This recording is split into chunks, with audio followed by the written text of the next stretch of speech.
So ayan mga lods, at ayan, magandang umaga sa inyong lahat, ano. So ayan, good morning sa ating lahat mga idol, at magandang buhay. So ayan, at ayan, good day sa ating lahat, ano. So ayan mga ano, thank you sa walang sawang suporta sa ating munting channel, ano. Parami na tayo ng parami. So ayan, maraming salamat, God bless. At ito, kung ano yung nakikita nyo sa ating screen mga lods, ano, ay ayan, meron tayong amplifier na Sakura, clone ata to. So kasi hindi naman ano, ito clone, dinikit lang yung Sakura. So Sakura EV733 UV. So ayan. At halatang halata naman na clone, kaya kasi nga ay itong ano niya, transformer ay hindi na pure copper. So ayan. At ito, ang problem pala nito mga lods ay na burn out. So yun, no. So ito na naman na channel. Same pa rin doon sa ano. Kasi same lang naman sila ng board ng ano, yung AB733 at saka AB739, ano, ay same lang sila ng board. Same lang talaga ng board, iba-iba lang ang yung transformer nga lang yung pinagkaiba, no. So ayan, na burn out. So dinala na to sa ibang tech. At ayan, inatrasan, inayawan. So dito sa atin dinala. Kasi sabi nung tech doon na need na recondition daw to. So ayan, kaya sa atin tinapon. So ito, recondition natin to. So grabing dumi na din, likabok. So eto, mukhang pulbos yung isang channel. Sa tingin ko yung kabilang channel mukhang walang ano to, walang problema. So ito sa ano lang, sa left channel lang tayo nagka-problema. So ayan, at bago natin to simulan mga lods, baka hindi ka pa nakasubscribe dyan, ay pasubscribe na po at pakihit na notification bell at ilagay sa all para laging updated. So ayan, at ayan, kung wala po tayong upload mga lods, so nag-ano lang po ako ng kanta, no, para may ano naman kayo, kumbaga mapaglibangan. Kinig-kinig muna ng mga ano, ng mga remix. So ayan, minsan yung edit ko, marami sanang magagandang ano mga lods, yung slow jam, kaso naka-block sa ibang nation, ano. So hindi ko mai-public. So yun, kaya binubura ko na lang. So dami akong inedit, magaganda sana. Lalong-lalo na yung ano, yung mix ni ano. Meron tayong ano, may binigay sa atin si DJ Nelsky na ano, no, na mix niya. Exclusive lang yun. Ang ganda sana ng ano, bayo ng ano, ng bass. Ang gaganda sana, kaso ay block sa YouTube, so hindi pwede. At ito, continue lang tayo. Tanggalin muna natin yung board, lilinisan natin, and then tignan natin yung circuit nito sa likod kung naikabit ba yung base, ano, yung base sa isang transistor. So yan, continue lang tayo.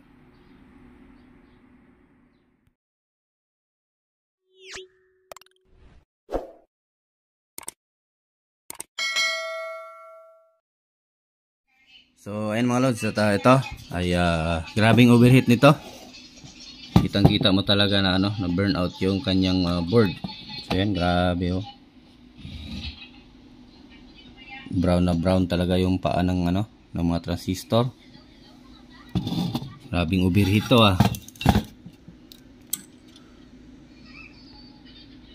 you know.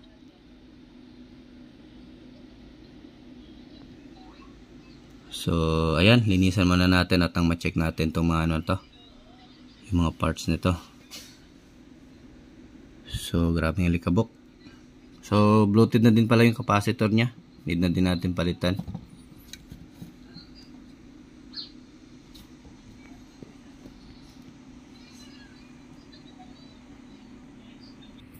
So ayan mga lods, nalinisan na natin ito.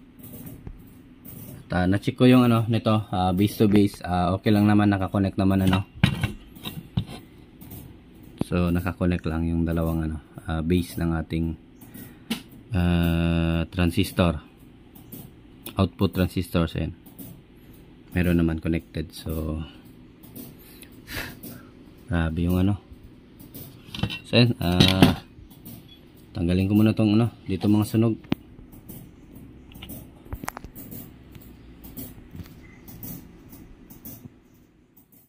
So ayun mga lods, at ito, at napalitan na natin yung mga ano, need palitan. So ayun, nalinisan na natin yung board at hindi na dugyot, tignan ano. So yan, malinis na.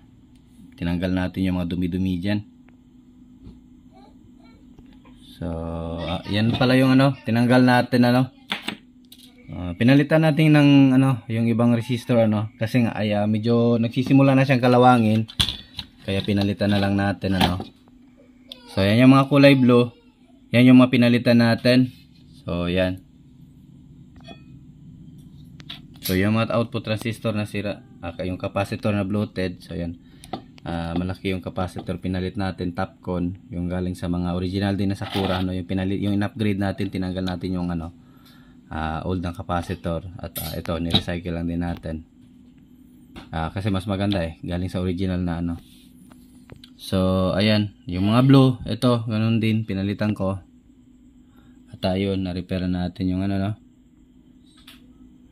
So ito na yung pinalitan. Sunog lahat yung dito mga lods, yung isang channel, sunog talaga lahat yung ano, output transistor niya. Ayan. At pati yung ano, final driver sunog din. So ayan, sunog din siya.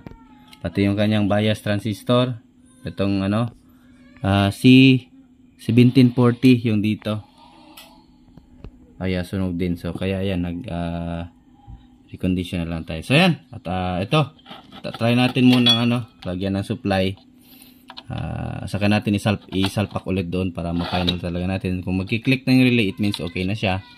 At para makapag ano tayo no, makapag audio test. So testing natin, yun. So naka-plug naman na.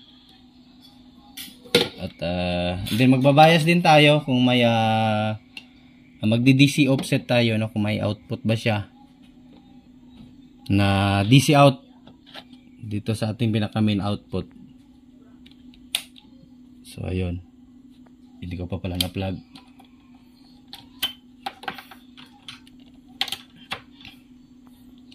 So power natin, ayun. Tingnan natin kung mag-click ang relay. Ayun no. Try natin ulit.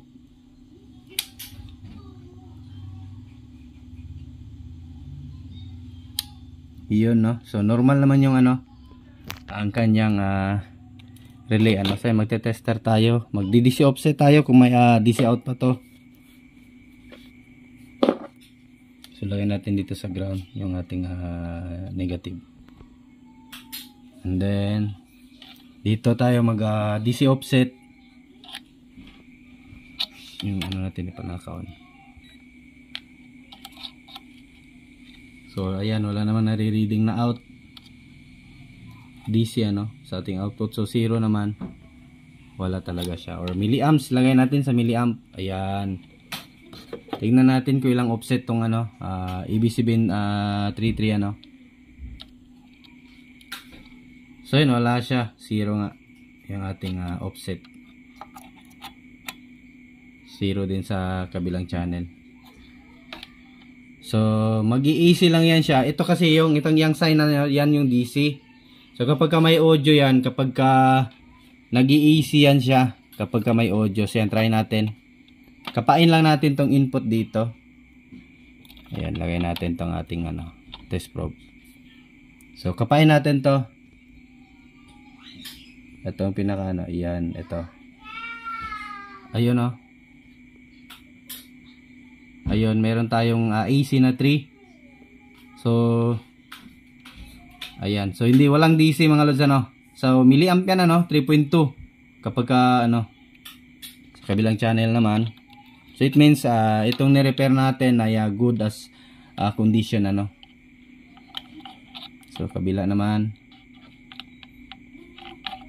So testing natin. So ayun, meron tayong 4.5 milliampere AC. So wala pa yan, no? Kapa-kapa lang, no? Yung kumbaga pinag-ground lang natin. Nilagyan lang ng signal. So ayan, buo din yung kabila kasi buo naman tong kabila. Ay, pinalitan lang natin mga resistor. Para kasi ano na siya, no? Nag-start na siyang mag-molds yung paa, kaya pinalitan lang natin habang maaga pa. Ayun, no? So AC yung sign natin mga lods. Ayan, sa baba AC. Pag bibitawan natin yan, ayun, DC ulit. So 0.5 mili. So 00 talaga. Kapag kikapain natin, lilipat sa AC yung ano. So it means okay na siya. So ganyan lang pag tune up mga lods, ano. So yan yung technique natin. Minsan hindi ko na na-share minsan, pero ginaganyan natin yung amplifier. No-tune up natin yung out. So ayun, walang DC out kasi milliamp yan, no? Dapat kung may problema yung ating driver, itong pinaka dito, ay kapag may hindi nagpa-function ng maayos dyan, so automatic madidetect yung DC dyan kapag kinakapa natin dito. So yun, wala nang DC out. So mayroon siyang 3.1 milliampere. Bitawan natin yung anong input, so 0. So yan. So it means okay na to. So yan, nakapain natin. Iyon, no? Sa kabila naman. So kapag kaganyan mga lods, goods na yan. Condition na yan siya. Iyon, no? Bitawan natin. Iyon, no? So ayun. Okay na siya. So testing na natin. Lagay na natin sa kaha niya kung may maganda, kung malinaw na ba yung audio nito. So ayan. So ayan mga lods, at ito, naibalik na natin, isapak na natin, natali na din natin. So power na natin. So ayan.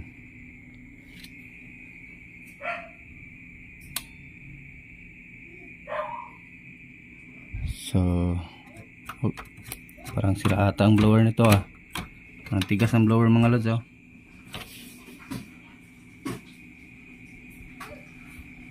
Ayun, mandar yung blower, nag-stack up. So yan, at try natin lagyan ng ano, USB muna tayo. Wala pa pala tayong speaker. Excited. So yan, may speaker na tayo.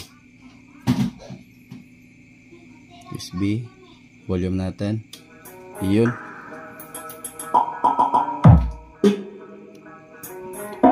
So naka-series valve pa tayo.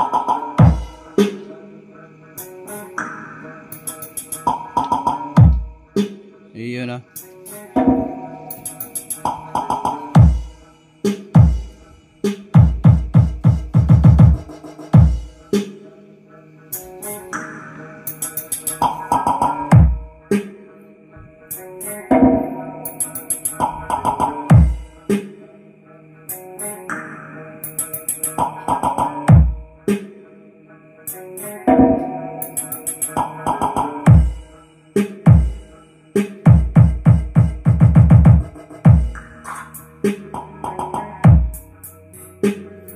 So ayan, yung may mga EB733 dyan, ano, na advice ko lang, ano, para iwas masunugan kayo. Kasi sa tingin ko itong amplifier na to ay isang channel lang ang nalura ni customer, ano, kaya yun, burn out yung isang channel. So kasi nga ay itong EB733, ang kanyang pinaka channel output, ano, terminal output, speaker terminal, ano, kumbaga speaker terminal, ay itong ano, kasi isa lang yan, no? Kung makikita nyo yung line, ito yung positive. So kung nakikita nyo, may pula naman. So ito yung right channel. So yan, isa lang to. Itong ano, itong dito sa taas, itong dalawang pula ay isang channel lang ito, no? Kaya kung maglalagay kayo ng speaker, ay ganyan dapat. Ayan, yung isa dito sa taas, yung isa naman dito sa baba, para balance siya. So kung nakikita nyo, hindi na ako nag-load dito sa taas, doon ako sa baba nag-load. At kung apat naman yung speaker nyo at same watts, or meron kayong apat na 300 watts, so kahit saan nyo na dyan i-load, ay pwede, kasi nga apat. Pero kapag dalawang speaker lang, or sa video okay machine, or sa karaoke machine ay dito nyo ilagay yung isang isang channel at dito naman sa baba yung isang channel. Although pwede naman din dito sa baba lahat. So dito na lang para hindi kayo mahirapan pag maglagay So yan, ganyan siya. At saka malalaman mo naman din yan mga lods at kapag ka nagbabalance ka sa front ay may balance po yung natin. Ayan nangyari ganyan.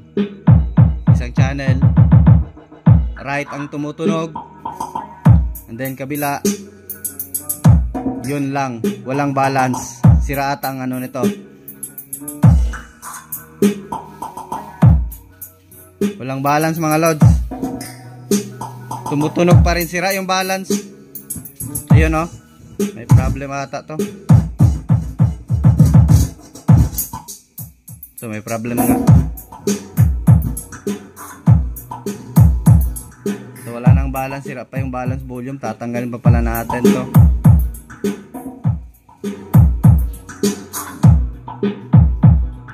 So yun, namamatay yung tweeter natin. Pag dito sa kabila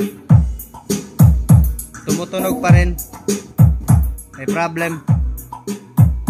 So far okay lang naman yung tunog.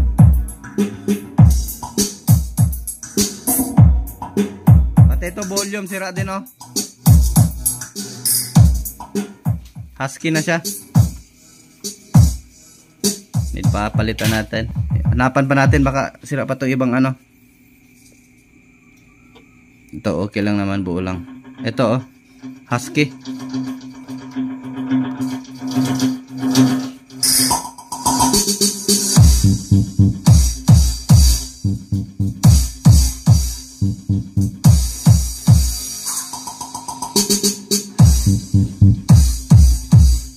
Pati low ata may problema, volume. May problema din tong low.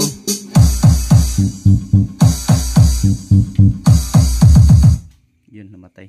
Nasobran sa lakas. Nag-protect yung natin, series valve. Restart natin. May problem tong ito, mga potentiometer.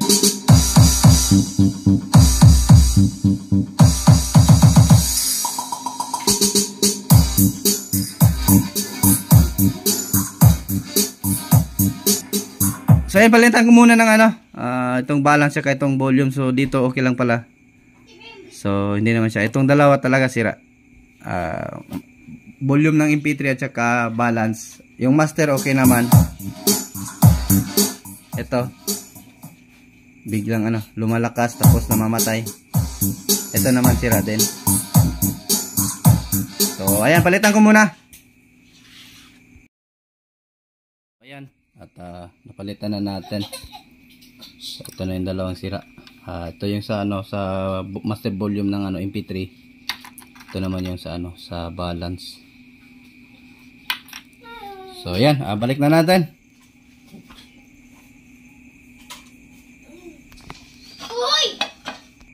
So ayan, ibalik na natin. So power na natin. May plug.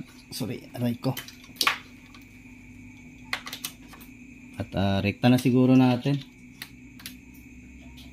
Mamaya na kasi yung pala nito, yung wire pala nito, wala ko, meron pala adapter. So ayan, yung adapter pala tayo, direkta na natin para makapagbuelo tayo. So dumi dito, hindi pa ako nakapaglinis.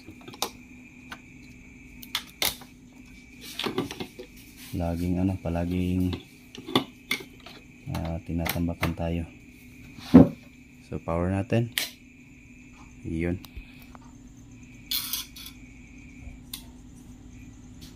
Then USB tayo.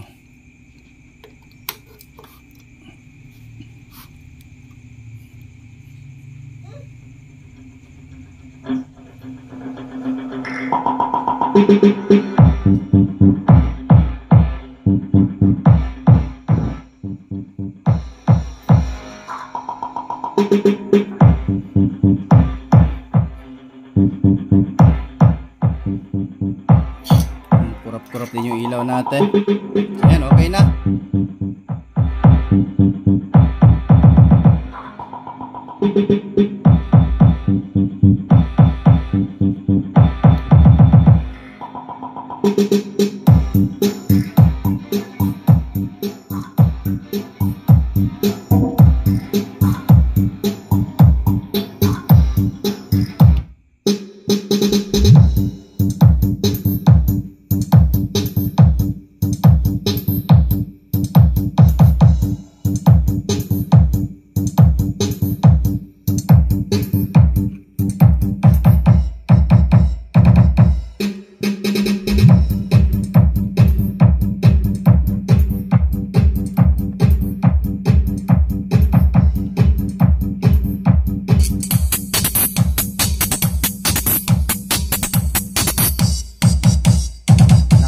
Twitter.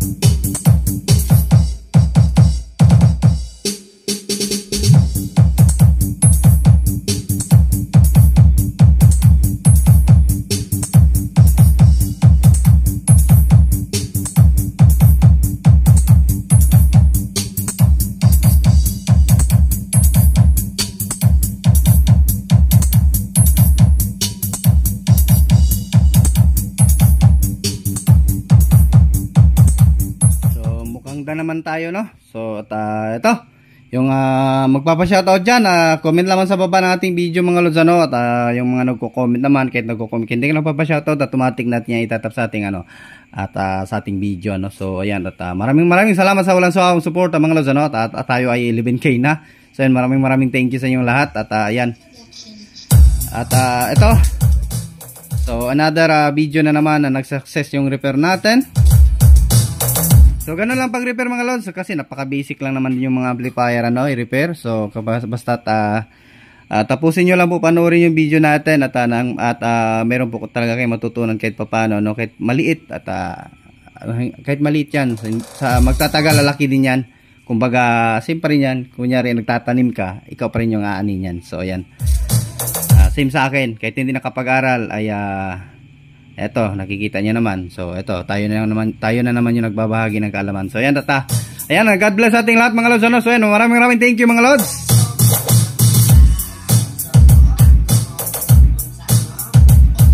So ayan, Diyos mabalos mga lods. So ayan, bye bye, thanks for watching ulit, bye bye.